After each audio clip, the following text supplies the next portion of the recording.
Hello, let's see how to import the questionnaire and data in the one-click survey application.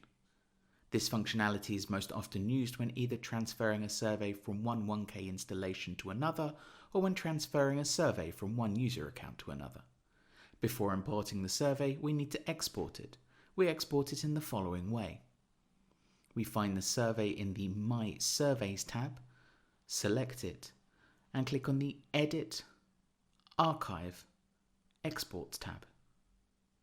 We can export a questionnaire or a questionnaire with data collected. For export, we click on the Export button. The file is saved in our directory as the name of the survey, the export date, and the 1KA suffix. The import of the 1KA survey is carried out in the following way. In the My Surveys tab, we click on Create Survey and select the 1KA file import. Then we click on Choose File, find the survey, select it and open. Lastly, we click on the Next button. The survey can be renamed and edited without causing any changes to the original survey. If we exported a questionnaire with data, the data is displayed in the tab Data, Browse.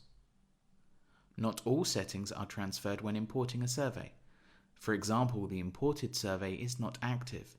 Therefore, it is necessary to check the imported survey settings after the import. Also, the original and imported survey do not have the same URL. You can find more about this in the description. This was a display of the 1KA survey import.